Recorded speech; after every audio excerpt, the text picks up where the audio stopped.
sad to see that people are disenchanted and nihilistic and depressed and anxious and aimless and perverse and vengeful and all of those things. It's terrible. And then to see people question whether that's necessary and then to start to rise out of it. It's like, it's so fun. Like last night I was after my talk, it's overwhelming.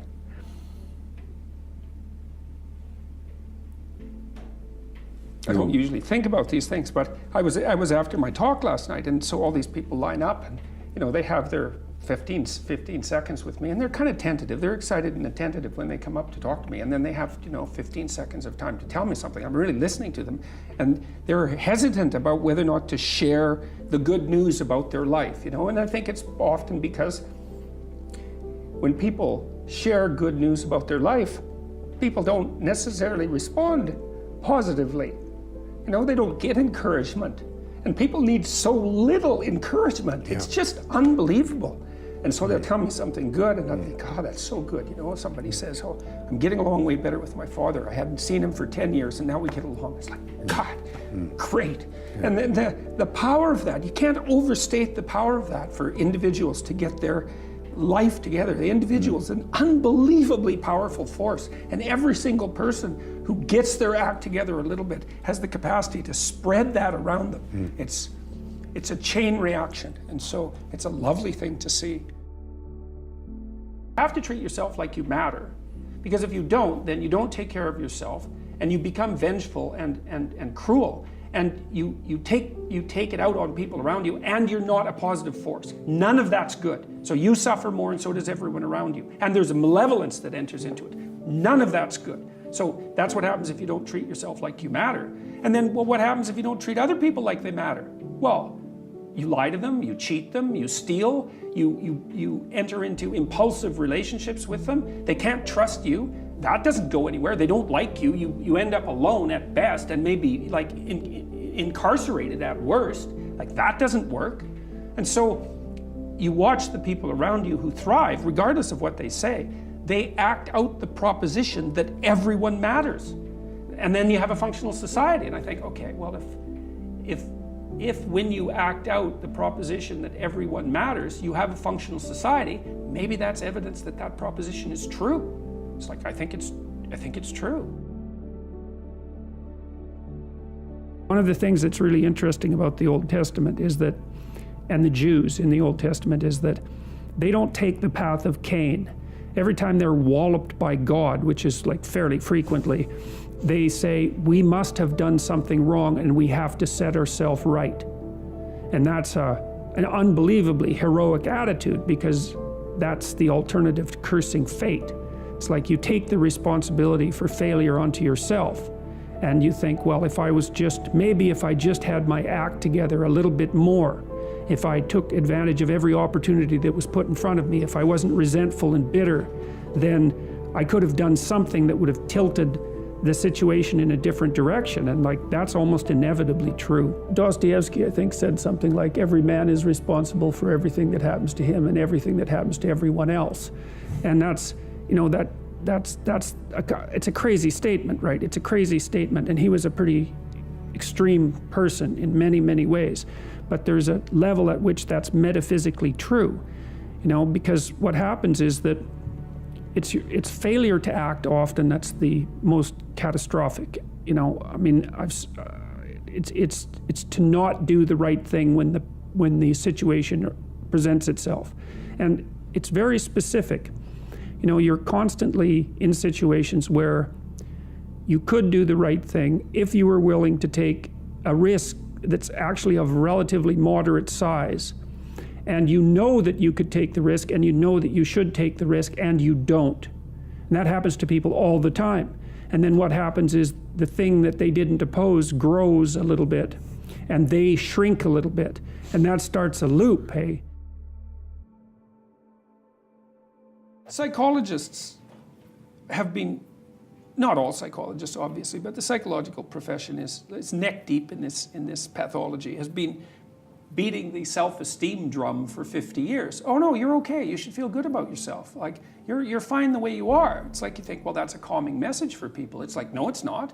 It's not at all. And I watch my audiences, it's like, it's full of people in the audience who think, I'm suffering a lot more than I think is tenable. A whole bunch of it's my fault. My life is not in the order it should be. I know I'm doing 50 things wrong. It's like, what the hell's wrong with me? What's wrong with the people around me? This is really serious.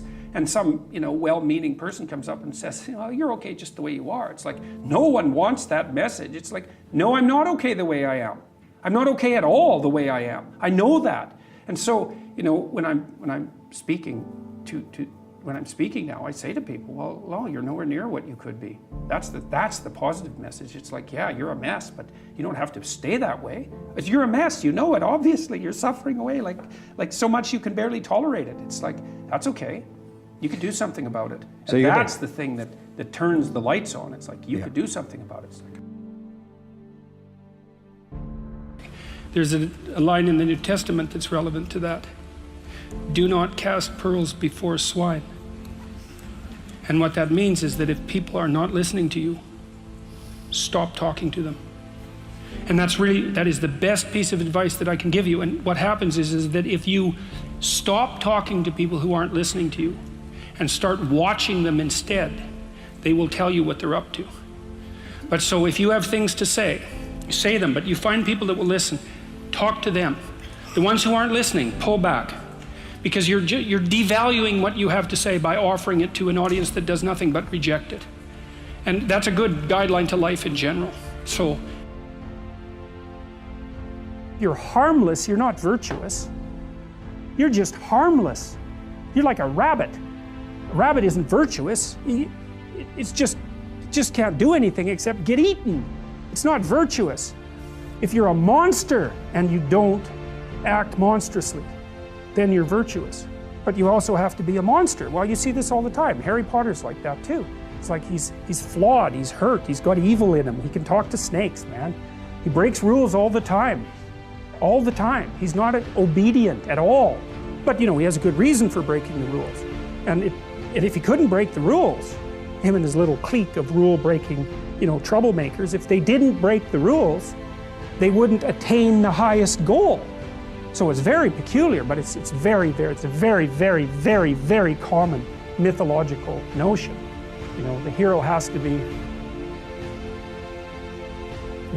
a monster, but a controlled monster. Batman is like that.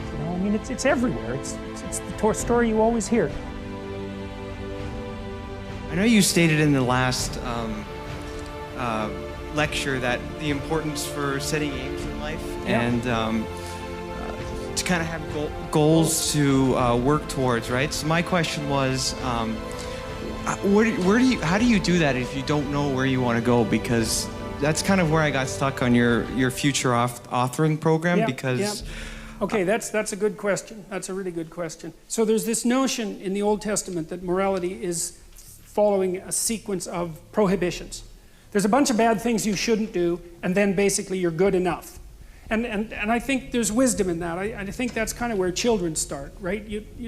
I mean, I love children and all that, but they're crazy little creatures, and they need to be, civilized. And partly what you do is you lay prohibitions on them, and mostly what you're trying to do is lay prohibitions on them for the behaviors that, if they manifested, would make their life miserable. So this is why this thing that I've said to people has become this crazy internet meme, but that's to clean up your room, and which is a lot better and more useful than people think. It's a lot harder too, but the first thing you do, I think, and I learned this in part from Solzhenitsyn when he was trying to iron out his soul when he was in the Gulag, because he was trying to figure out how he got there, how he contributed to how he got there.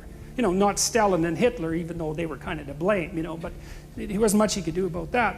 I think what you have to do, and this is part of humility, is you have to look around you within your sphere of influence, like the direct sphere of influence, and fix the things that announce themselves as in need of repair.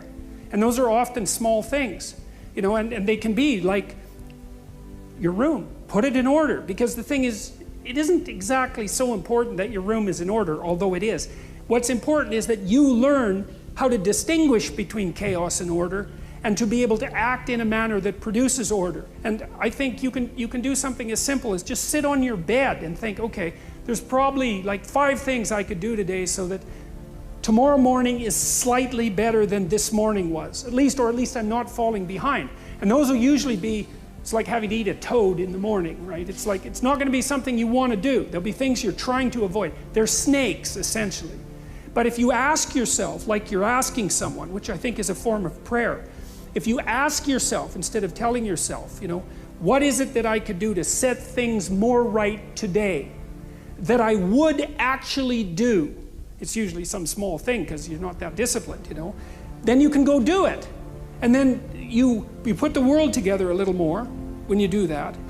And that spreads out. But you also construct yourself into something that's better able to call order forth from chaos. And that makes you just incrementally stronger. And then the next day, you can maybe take on a slightly larger task. And like, you get the benefit of compound interest if you do that. It's a tremendously powerful technique. And I think if you do that, at some point, instead of just having to fix things up that are not good, you'll start to get a glimmer of the positive things that you could do, you know, the positive things that you could do that would actually constitute a vision. And that's what I would recommend. If you're hungry and you eat, well, that's good, but it's over and then you're on to the next thing, right? It's not exactly sustaining, it's just necessary. That's called consumatory reward, by the way. This other reward system is incentive reward.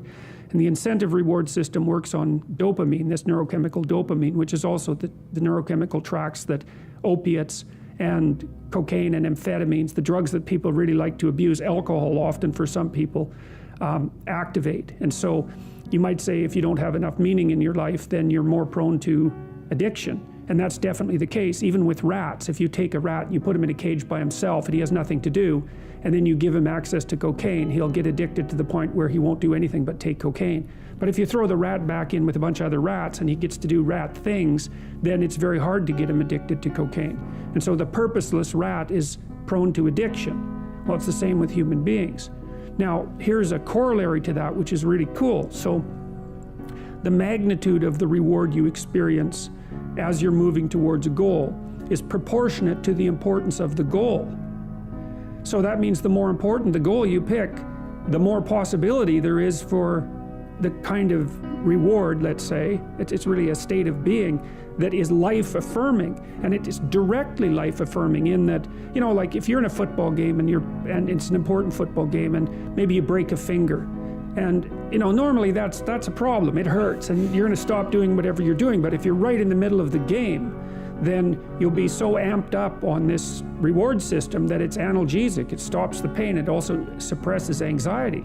So if you have a purpose, then it's analgesic. It takes some of the pain out of life. It's very positive in that it motivates and energizes you and focuses you and makes you able to remember and pay attention. And it quells fear. And so those things are all direct. And so then you might think, well, what's the best possible goal? Well, and that's the purpose, I would say, of religious training and philosophical training. It's like, just what the hell are you doing in the world? You have to treat yourself like you matter. Because if you don't, then you don't take care of yourself and you become vengeful and cruel. And you take it out on people around you, and you're not a positive force. None of that's good. So you suffer more, and so does everyone around you. And there's a malevolence that enters into it. None of that's good. So that's what happens if you don't treat yourself like you matter. And then, well, what happens if you don't treat other people like they matter? Well, you lie to them, you cheat them, you steal, you enter into impulsive relationships with them. They can't trust you. That doesn't go anywhere. They don't like you. You end up alone at best and maybe like incarcerated at worst. Like, that doesn't work. And so you watch the people around you who thrive, regardless of what they say. They act out the proposition that everyone matters. And then you have a functional society. And I think, okay, well, if when you act out the proposition that everyone matters, you have a functional society, maybe that's evidence that that proposition is true. It's like, I think it's true. Make a damn schedule and stick to it. Okay, so what's the rule with the schedule? It's not a bloody prison. That's the first thing that people do wrong. They say, well, I don't like to follow a schedule. Well, it's like, well, what kind of schedule are you setting up? Well, I have to do this, then I have to do this, then I have to do this, you know, and then I just go play video games, because who wants to do all these things that I have to do? It's like, wrong. Set the damn schedule up so that you have the day you want. That's the trick. It's like, okay, I've got tomorrow. If I was going to set it up so it was the best possible day I could have, practically speaking, what would it look like? Well, then you schedule that. And obviously there's a bit of responsibility that's going to go along with that, because if you have any sense, one of the things that you're going to insist upon is that at the end of the day, you're not in worse shape than you were than at the beginning of the day, right? Because that's a stupid day. If you have a bunch of those in a row, you just dig, you dig yourself a hole and then you bury yourself in it. It's like, sorry, that's just not a good strategy. It's a bad strategy. So maybe 20% of your day has to be responsibility and obligation, or maybe it's more than that, depending on how far behind you are. But even that, you can ask yourself, okay, well, I've got these responsibilities. I have to schedule the damn things in. What's the right ratio of responsibility to reward? And you can ask yourself that, just like you'd negotiate with someone who is working for you. It's like, okay, you got to work tomorrow. Okay, so I want you to work tomorrow. And you might say, okay, well, what are you going to do for me that makes it likely that I'll work for you? Well, you could ask yourself that, So maybe you do an hour of responsibility and then you play a video game for 15 minutes. I don't know, whatever turns your crank, man. But, you have to negotiate with yourself and not tyrannize yourself. Like you're negotiating with someone that you care for, that you would like to be productive and have a good life. And that's how you make the schedule. It's like, and then you look at the day and you think, well, if I had that day, that'd be good. Great. And you're useless and horrible, so you'll probably only hit it with about 70% accuracy, but that beats the hell out of 0, right? And if you hit it even with 50% accuracy, another rule is, well, aim for 51% the next week, or 50.5% for God's sake, or because you're going to hit that position where things start to loop back positively and spiral you upward.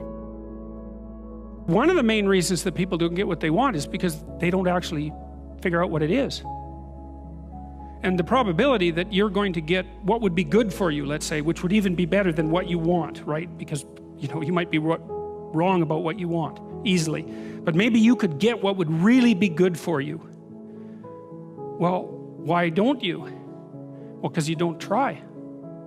You don't think, okay, here's what I would like if I could have it. And I don't mean in a way that you manipulate the world to force it to deliver you goods for status or something like that. That isn't what I mean. I mean something like, imagine that you were taking care of yourself like you were someone you actually cared for.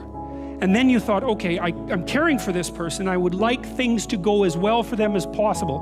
What would their life have to be like in order for that to be the case? Well, people don't do that. They don't sit down and think, all right, let's figure it out. You've got a life. It's hard, obviously. It's like 3 years from now, you can have what you need. You got to be careful about it. You can't have everything. You can have what would be good for you, but you have to figure out what it is, and then you have to aim at it. Well, my experience with people has been is if they figure out what it is that would be good for them, and then they aim at it, then they get it. And it's strange because it's a strange thing. It's not quite that simple because, you may formulate an idea about what would be good for you, and then you take 10 steps towards that and you find out that your formulation was a bit off, and so you have to reformulate your goal. So you're kind of going like this as you move towards the goal. But a huge part of the reason that people fail is because they don't ever set up the criteria for success.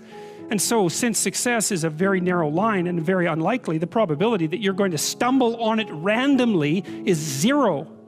And so there's a proposition here, and the proposition is, if you actually want something, you can have it. Now the question then would be, well, what do you mean by actually want? And the answer is that you reorient your life in every possible way to make the probability that that will occur as certain as possible. And that's a sacrificial idea, right? It's like, you don't get everything. Obviously. But maybe you can have what you need. And maybe all you have to do to get it is ask. But the asking isn't a whim or today's wish. It's like, you have to be deadly serious about it. You have to think, okay, like I'm taking stock of myself.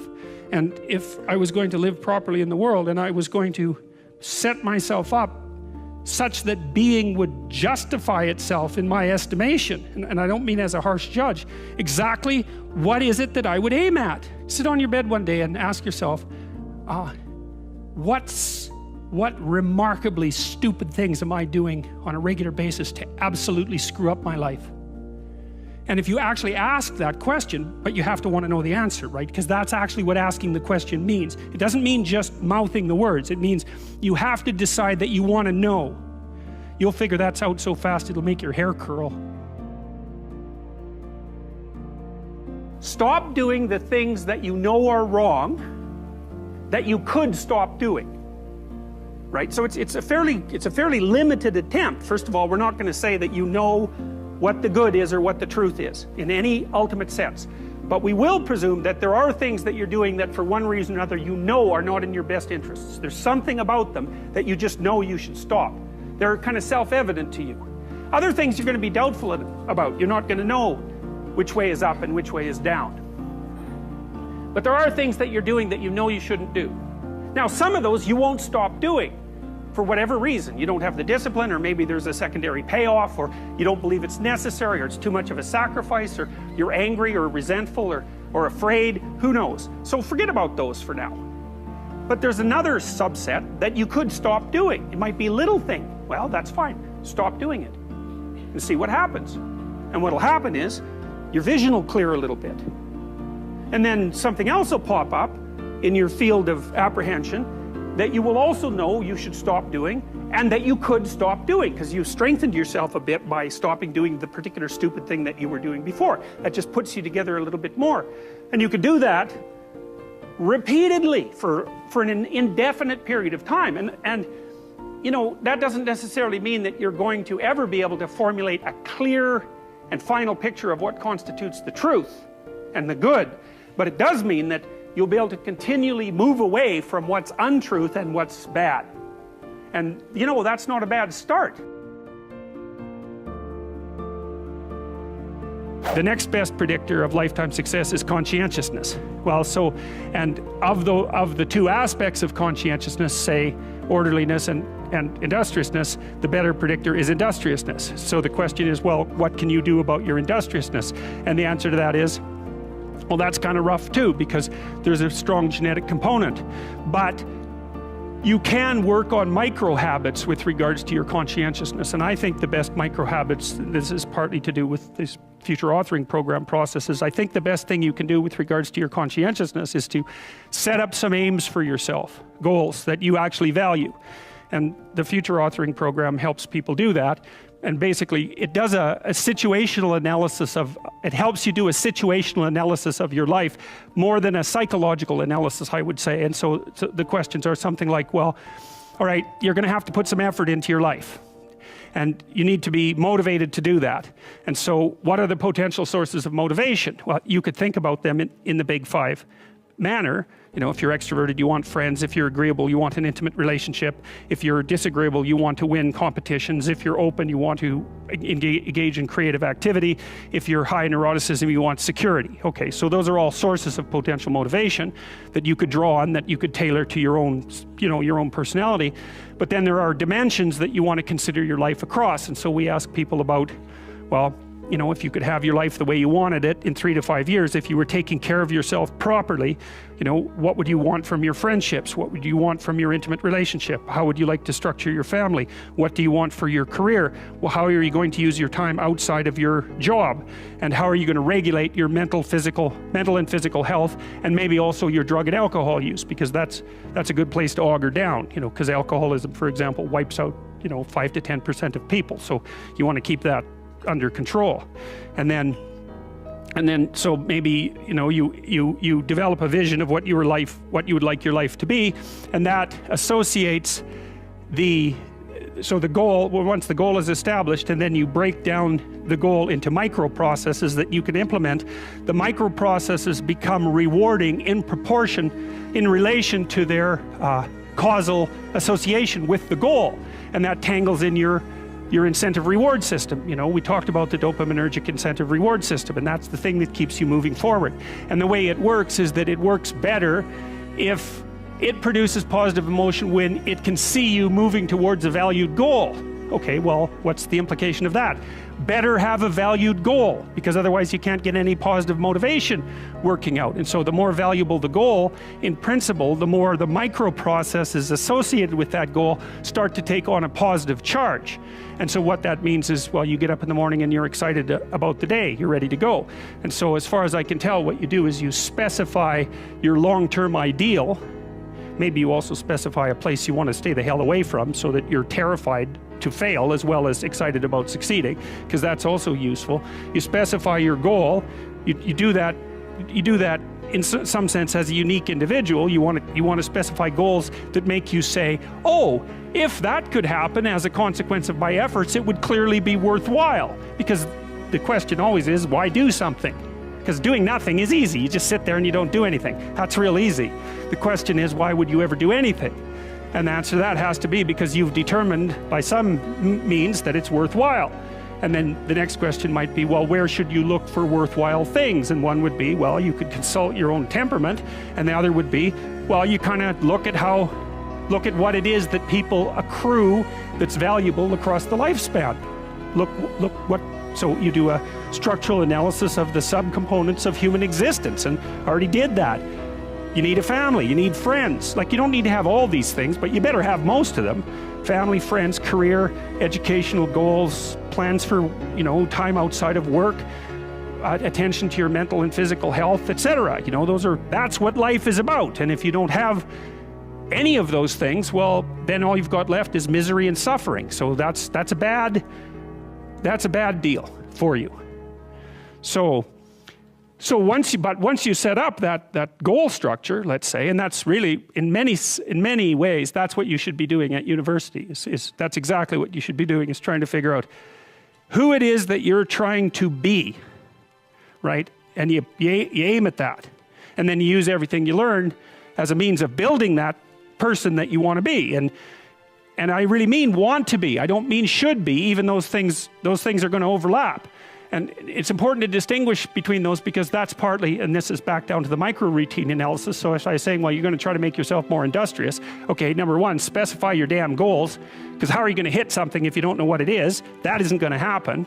And often people won't specify their goals too, because they don't like to specify conditions for failure. So if you keep yourself all vague and foggy, which is real easy, because that's just a matter of not doing as well, then you don't know when you fail. And people might say, well, I really don't want to know when I fail, because that's painful. So I'll keep myself blind about when I fail. That's fine, except you'll fail all the time then. You just won't know it until you've failed so badly that you're done. And that can easily happen by the time you're 40. So I would recommend that you don't let that happen. So that's willful blindness, right? You could have known, but you chose not to. Okay, so once you get your goal structure set up, you think, okay, if I could have this life, it looks like that might be worth living, despite the fact that it's going to be, anxiety provoking and threatening, and there's going to be some suffering and loss involved and all of that. Obviously, the goal is to have a vision for your life such that, all things considered, that justifies your effort. You don't have to necessarily have done anything wrong for things to get completely out of control. It's a terrifying doctrine, but it's not a hopeless doctrine, because it still says that there's a way forward, there's a pathway forward, and the pathway forward is to adopt a mode of being that has some nobility, so that you can tolerate yourself and perhaps even have some respect for yourself as someone who's capable of standing up in the face of that terrible vulnerability and suffering, and that the pathway forward, as far as the existentialists are concerned, is certainly by the avoidance of deceit, particularly in language, but also by the adoption of responsibility for the conditions of existence and some attempt on your part to actually rectify them. And the thing that's so interesting about that is, two, as far as I'm concerned, and some of this is from clinical experience. If you take people, and I've told you this, and you expose them voluntarily to things that they are avoiding and are afraid of, that they know they need to overcome in order to meet their goals, their self-defined goals. If you can teach people to stand up in the face of the things they're afraid of, they get stronger. And you don't know what the upper limits to that are, because you might ask yourself, like, if for 10 years, if you didn't avoid doing what you knew you needed to do, by your own definitions, right, within the value structure that you've created, to the degree that you've done that, what would you be like? Well, You know, there are remarkable people who come into the world from time to time, and there are people who do find out over decades-long periods what they could be like if they were who they were, if they spoke their being forward. And they get stronger and stronger and stronger, and we don't know the limits to that. We do not know the limits to that. And so you could say, well, in part, perhaps the reason that you're suffering unbearably can be left at your feet, because you're not everything you could be, and you know it.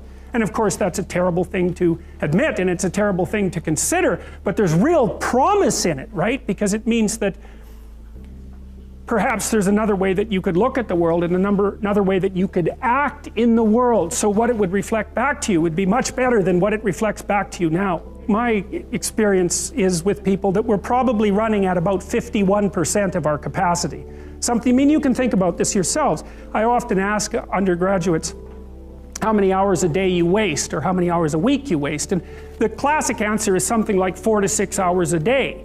You know, inefficient studying, watching things on YouTube that not only do you not want to watch, that you don't even care about, that make you feel horrible about watching after you're done. That's probably 4 hours right there.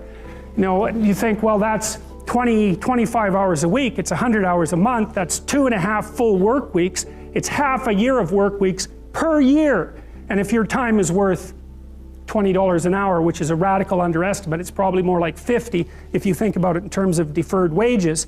If you're wasting 20 hours a week, you're wasting $50,000 a year. And you are doing that right now. And it's because you're young, wasting $50,000 a year is a way bigger catastrophe than it would be for me to waste it, because I'm not going to last nearly as long. And so if your life isn't everything it could be, you could ask yourself, well, what would happen if you just stopped wasting the opportunities that are in front of you?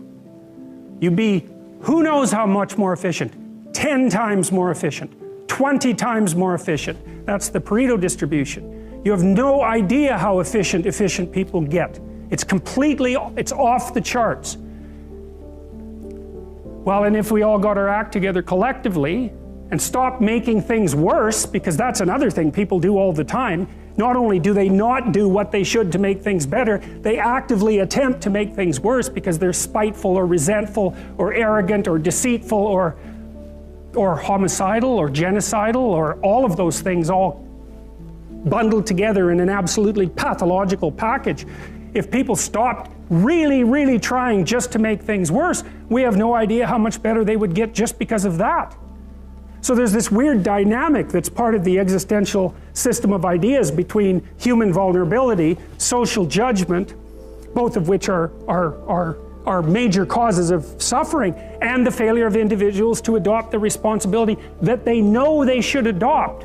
It isn't merely that your fate depends on whether or not you get your act together and to what degree you decide that you're going to live out your own genuine being. It isn't only your fate.